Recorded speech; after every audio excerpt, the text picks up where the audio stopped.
What's going on, guys? So as you'll see later in this video where I work this week, the customer politely requested that I do not film or document his house for YouTube. So I obviously was like, oh yeah, man, absolutely no problem. I understand your privacy. You don't want to be filmed or documented or whatever. So no filming of the actual job site when I did this week, but I still will make a video for you guys. I try to post one long form every week and go over some stuff. So in this video, I'm going to go over how I got real life practice on machines and basically the real life trial and error, like what I did and how I learned to operate not only a tractor, a skid steer, a dozer, an excavator. I'm going to go over basically those four things that kind of apply to all machines, but I figured, what the heck, if I can't show you guys actual job site footage. I have a bunch of other footage of me running estimates and moving machines that I'll post up like my normal week, but I figured I'll leave a little, or I'll add a little extra for you guys. So thank you for watching more dirt. Again, my name is Cole Morse. I'm a self-taught excavation contractor. Was an HVAC guy for almost a decade, and I left my family's HVAC business to pursue dirt because I felt like that was my calling. I felt like God was calling me to make a switch, so I did. And now I provide free, valuable content for you guys to learn, because whenever I was starting out, there was nothing like this. So I'm not saying I'm the best operator in the world, because I'm not. I'm not saying I'm the best excavation contractor in the world, because I'm not. I just share my experiences. So if you guys want to switch to be your own business owner in this line of work, you have something you can compare it to. So follow along. I appreciate it. Every Wednesday night, 8:30 p.m. Eastern, we have free Q&As on Google Meet. The link's below with Blue Car Launchpad. So if you want to know more about that, get a hold of me. But enjoy the video. Thank you.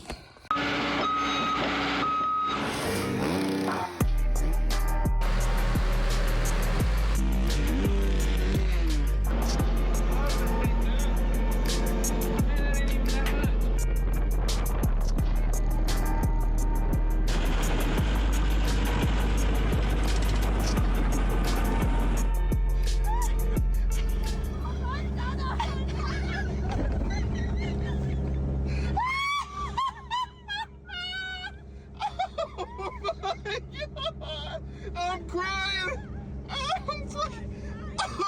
Oh my God, that was so funny. Hey, good job. What up, guys? Another day, Monday, beautiful morning. Got a tow truck out here loading out the 60. We're headed down to my brother's property this morning. You know, we're starting a big project here just down the road from my house this week. I don't use a whole guy a lot, but whenever I'm using Fry's towing, you know I'm busy. I got them loading this out. I got two skid steers of the house, and we're pinned wide freaking open. So you're not gonna wanna miss this one. You never know what's gonna happen. More dirt, let's go. You know I'm busy whenever I have old Fry hauling the 60 for me. Well, if you guys remember this site, it's my brother's property. I got a roll-off sitting back there, and the tow truck guy just drove by with a 60 on it. I'm hoping he's turning around. He probably didn't see me get tucked back in there. I hope he wasn't looking for me. I don't know if he's gonna turn around back there. We'll see. One dumpster loaded. Got one more coming tomorrow, unless it rains. It'll be real soft back here. But you can see, I mean, the before and after pictures of this place is insane. I mean, I still think I'm gonna bring my skid steer in here with my land rake and rake everything up and clean it up more. But that'll be like a dump trailer thing. We're not gonna need another dumpster. So much crap, man. I can't believe somebody would neglect a property this bad. So now we're gonna look at a driveway, and then we're gonna go look at a land clearing and another building pad. So busy. It's 11 a.m. I'm gonna go get something to eat actually real quick, or close to it. It's close to time to eat. I'm starving. And then yeah, shake and bake. Let's hammer. Show down here. This job, this culvert's all covered over. He's worried about us undermining his driveway. Look at this over here. There's the ditch. Comes through there. Look at that. That's undermining so bad down in there. Holy cow. Yeah, that's bad. So I guess we'll just clean the ditch line out and then get the culvert clean. I don't know what we're gonna do about shooting rock back up in there. We're gonna have to excavate way back in here, and then I guess just shove stuff back up in there and try to pack as much as possible. It's something that's gonna have to be taken care of pretty quickly. I just shot grade, and their culvert is 12.5 inches taller than the top of this culvert. So this thing has to be full tube plus 1.5 foot up to go in theirs. I don't know who did their culvert. This house is newer, but that's clearly, they didn't shoot. I mean, you can clearly see the ditch line goes down the whole entire road, contours down, and whoever put that culvert in was A, either not paying attention, or B, there's utilities there they had to work around. Either way, I don't know what else to do about my customer's culvert, unless that one, unless their neighbors is adjusted. So we're gonna have to do some investigation and talk to some people. Pretty insane. I mean, old boys' driveways get undermined bad. Well, I reckon it's a happy Tuesday. It is a little after 11 a.m. We just left the boys' evaluation for preschool. They're starting in the fall. They had to get like their autism and speech evaluation delay since they both. We know Trip has autism. We think Cohen does as well. They both have similar traits. Both have speech delay. They both have sensory needs. So we're getting it all lined out and squared away. That way they can get what they need. But if you are an autism parent, I respect you, and I know what you're going through. Some cases are mild, some cases are wild. So all love and respect to all the autism parents out there. So it's been one of the wildest, unpredictable journeys of my life. You know, you think when you become a parent and you have 2 sons, you think you know how life's gonna go, and then God has other plans for you. So I'm not upset that my kids have autism and they're a little delayed. My kids are wonderful. They're great kids. They interact with me. They'll have a normal life for the most part. So yeah, life throws you the curveballs, and you just adapt and overcome it. And whatever God wants you to do, that's the way it's going to be. I was angry at first. I was mad at first. I didn't understand why. You know, He's given me everything. I feel like I've always been blessed consistently with how I think I want to go, how I thought my life was supposed to go. And in this situation, you know, 2 beautiful blonde-haired, blue-eyed boys, perfectly healthy, and then at 2 years old, you figure out that the life you think you're going to have with him is looking way different. So it's not a bad life, it's just different. So yeah, we're rolling down to a job site right now with the 279D, a waterproof job. We're dropping that off for this weekend, and then I got to go to Carson's property, finish loading out that dumpster with the 60, and then bring the 60 back up here. We're starting a job next to my house as well. So busy day, and yeah, I'm ready to get it rolling finally. It's like playing the big claw game at the pizza place. Ooh, the claw, Toy Story. I was watching old Kevin Orsel's there the other day. He's talking about how he gets so bored at work. It's true. I get so bored by myself, working by myself. So I really enjoy when I have people helping me. I mean, I talk to the camera, and that's who I talk to, but working for yourself is incredible, but working alone is not always the best.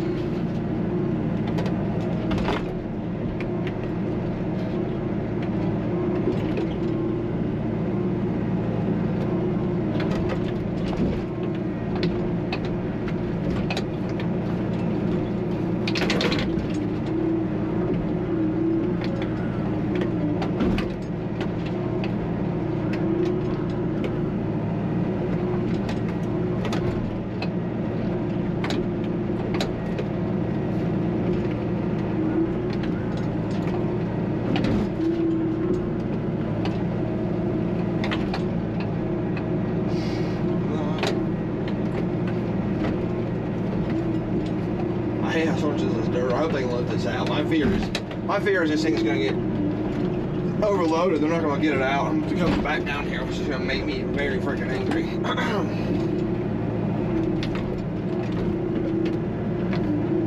All the dirt in the soil. I just feel so bad burying all this. I don't want to have to bury it at all.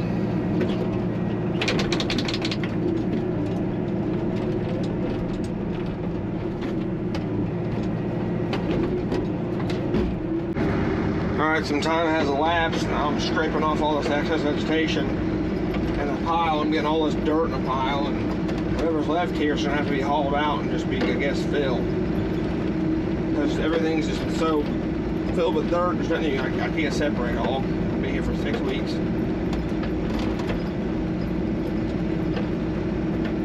whoever brings the house in here is gonna have to have a machine here to dig a foundation or septic or whatever anyways. Which I don't know what a septic tank is. I bet you was tanking on a field. This is all shell rocks, so I have to really put a field out down here.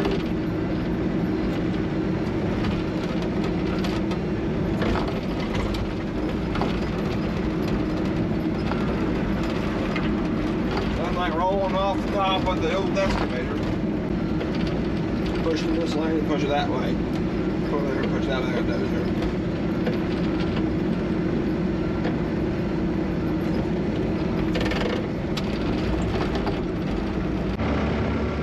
I reckon that's as good as I'm gonna get it with just the excavator. I got it all cleaned up around, you know, that whole thing.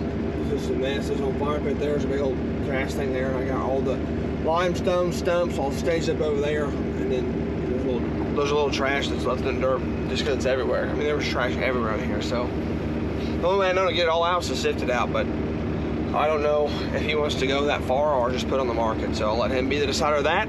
But we're gonna load this bad boy up and go to the next job site, and yeah. Put it full drive. This thing weighs way more than my skid steer. I'm gonna break that corner up here.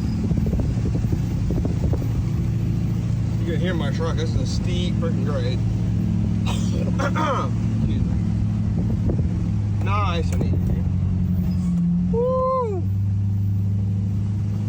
Come on, baby. Come on, baby.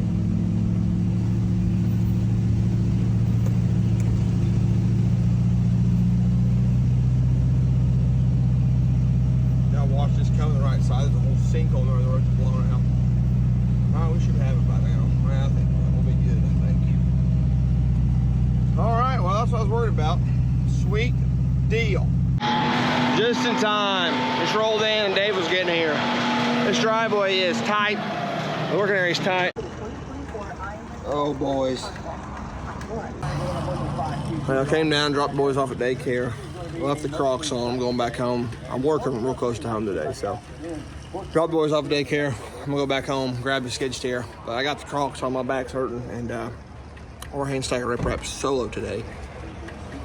So mentally, I'm building up the courage, and physically, I am building up the courage. So we're getting us some of that green go-go juice here at the old Casey's, and then yeah, go grab the 75-2 and go rock the world. So it's gonna be hot today too, mid 80s and high humidity. So you're gonna see me sweating through this hat, through this shirt, and hopefully there's no bugs. So let's get the day rolling. No place to unload really right here, so we're unloading on the road on a pretty steep hill. Anytime you're unloading by yourself, go ahead and chalk that front tire, Bubba. Go ahead and put that truck right in there so that truck don't want to roll away, you know what I mean? I've had one stand up on me before and it's terrifying, so. We got her unloaded successfully. I'm gonna track the skid steer up here, and we're gonna brainstorm with my customer on what he wants to do with the that ditch spot where the gas line's gonna be. So conveniently, this is literally 8 minutes from my driveway. So pretty stoked about this. If you guys have been watching me for a while, you'll remember a couple months ago, I went to an estimate the wrong house. I was supposed to be coming here, and yeah, kind of funny. I drove 40 minutes the wrong way because I had the wrong phone number on the wrong customer, and then I turned around and I drove 40 minutes back. So let's go see what game plan we're gonna come up with. All right, so just met the customer, and he said, hey, my wife and I discussed we'd rather not have our house and stuff on YouTube.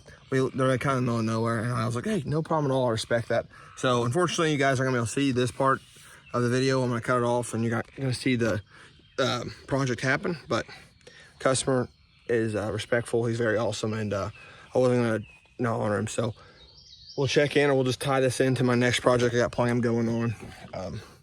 But yeah, I'm happy he told me now because I was already starting to get ripping and rolling. So believe it or not, ever since I was a little kid, I mean, as long as I can remember, my mom and dad always told me 2 or 3 years old, I was obsessed with heavy equipment and machines. The 1997 Indianapolis Supercross, the RCA Dome, we actually stayed in a suite because my best friend's grandma was associated with RCA, and we got a suite up there. And my mom and dad took myself, and we went with another family with my little best friends, and he was all into the racing and riding, and I didn't pay attention to the bikes, but when the dozers came out to move dirt, I sat still and paid attention to what was going on. And I guess my obsession with heavy equipment and machines was just naturally, you know, I was just kind of born with it. So my mom and dad purchased a 20-some horse, like 25 horse Kubota whenever I was a little kid, probably, I think I was 4 or 5. And they bought it for their business and then to do some projects, their own houses they had. And I remember riding on my dad's lap, actually, and he let me dump dirt or whatever in the bucket. I remember that. Still to this day, I remember that feeling, how excited that made me. And I don't know if you guys remember, any of you watched the Hard Hat Harry videos from the late 90s. My mom said I was obsessed with that. So, like I said, naturally, I was just attracted to heavy machinery. I loved it. I loved every minute of it. The diesel fuel, the smell of the dirt. Like, I just remember being a little kid and my dad would move some dirt around the house and smelling the diesel and dirt. Like, it gave me some kind of like endorphin rush. Like, I just felt like some kind of way, even at, 5, 6 years old. Fast forward, my dad purchased a 38 horse Kubota in 2005, which I've touched on before. If you guys want to hear the full story and how that all went down and more in detail about my story, check out my previous videos. I go over everything in great detail on how I got to this point. But Dad got that Kubota in 05, and then I think in 2006, I turned 12, and he started letting me actually drive it by myself, like take the trash down, plow snow, like at the shop and stuff like that. So that's when I first started getting my own experience on the machine. And, like I've talked about before, whenever I was 14, we had a track built at the house for my motocross racing, and my dad's like, hey, I don't have time to maintain this thing. There's a tractor right there with the yard box, a bucket.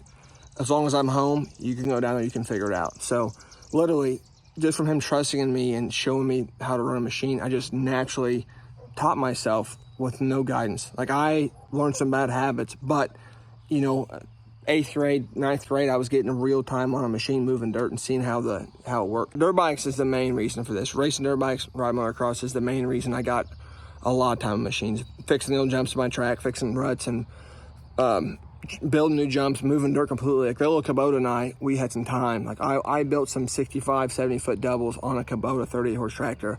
I'll include the pictures in this video. But around the same time, my best friend's Nolan, his dad had an old, like 2003, 4 maybe, Bobcat tire machine with tons of hours on it, but it was foot controlled. So after we all got our driver's license, we were like, okay, we want to build a track at Nolan's house now because we ride mile all the time. We're getting burnt out and bored. Let's build something else. So we brought Nolan's dad's Bobcat home one weekend, and we went out there and we built ourselves a track. So again, still in high school, 16 years old, I got experience on a tractor with a normal controls like you would be used to today. And I also got experience on a foot controlled Bobcat, which was a whole new learning experience. So still not doing anything productive, still not moving dirt efficiently, but we're just getting real time in the machine, and real time in the machine is worth something. Fast forward to, this was like, the Bobcat track build was probably in, I'd say, April of 2011 or 2012. And then going into summer that year, so it was the summer before our senior year, we all worked, like all of our buddies, Nolan, myself, we all work construction, and I was working HVAC, obviously. And we all saved up money as, 17, 16-year-olds, and threw in a dozer for the week. So Nolan's dad had an account at McAllister's Cat, and the cat place I still use. And Nolan, I can't remember how many people threw down, but we all threw down. It was like, I can't remember if it was a weekend or a week, but I know we came up with something to where we got a dozer, and we have a D5 or D4 deliver to the house. And we were there when it got unloaded, and he's like, here you guys go. So again, 16, 17 years old, a D4 gets dropped off, and we're turned loose with it. And we had a lot to learn. Fortunately, one of the neighbor guys that lives out by Nolan, his name is Lloyd. He actually owns a successful excavation business in our area now. At the time, he worked for the union, but he stopped out one night and got on the dozer and was like, we had all this dirt brought in. Nolan's dad was digging basements for these houses, and I think we had like 120 or 95 loads of dirt brought in. Like, it was a lot of dirt. And that dozer's dropped off, and we were supposed to use the dozer to sculpt the dirt. Well, as you can imagine, we were not being productive whatsoever. And we reached out to Lloyd, like, can you please, if it's possible, come help us out? So he came out one evening for like 2.5 hours, 3 hours, and he put the hurting on some of that dirt and built some sick jumps. And I got pictures of that as well, I'll include. But he showed us some tips and tricks then, you know, 16, 17 years old, I still remember to this day. And he's ultimately who showed us how to run a dozer. So at 16, 17 years old, I'm pretty sure I was still 16. It was the first time I got on a D4 cat dozer with a 6-way blade and actually got real time in the machine. And I was able to figure out how it all worked.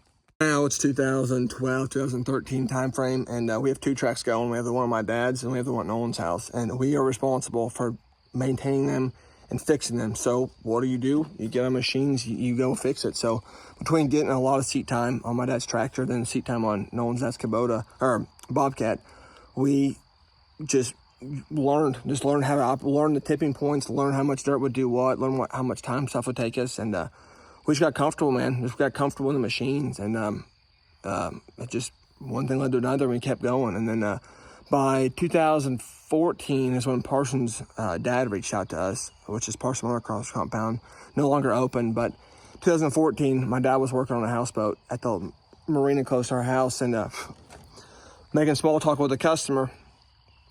And he's like, yeah, I'd like to have a dirt bike track, but for my son, he just started racing. And my dad's like, well, hell, my kid's raced and rode forever. He could do it. And mind you, I had just turned, I think, 18 or 19. I was just out of high school. Yeah, this would have been end of 2014, so I just turned 19. And one thing leads to another. The guy calls us, Nolan and I go meet him. He tells us what he wants. We show him like our riding ability, and we were both A riders. Unfortunately, we were skilled on motorcycles. We weren't goons by any means, but we showed him we could do on motorcycles. We showed him the tracks we had already built, you know, at both of our dad's houses. And he said, okay, here's the deal. I'll give you 1 week. I'll rent whatever machines you want, and you build it as you see fit. So that's what we did, and that's how Parsons Motocross Compound was born. And there's another thing I added to my resume. It's another thing. I got comfortable on a dozer. I got comfortable moving massive amounts of dirt. And this is all before we turned 20 years old.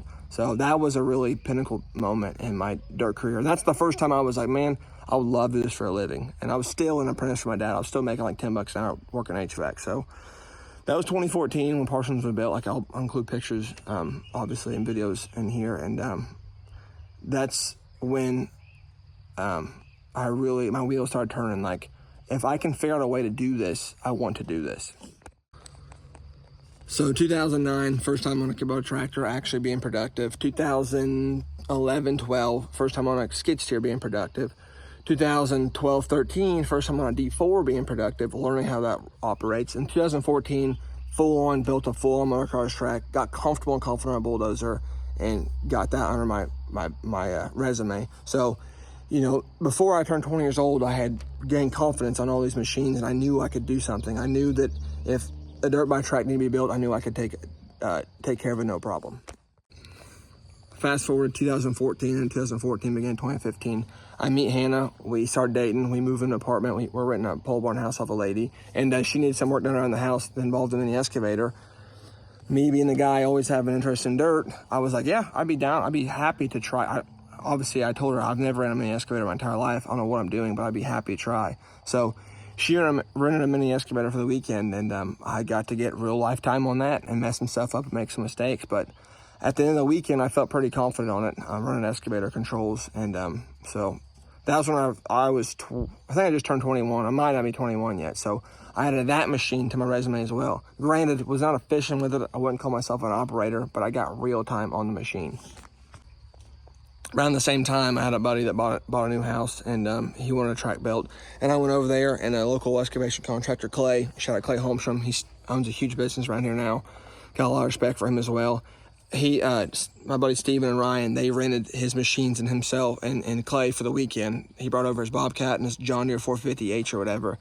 And he was building these jumps, and I'm just sitting by him. And I'm like, hey, Clay, not to tell you what to do, man, but, you know, at this time I had built Parsons. I worked on my dad's tracks. I've been like, hey, why don't you try this? And this was his machines. This was his equipment. He was on the machine.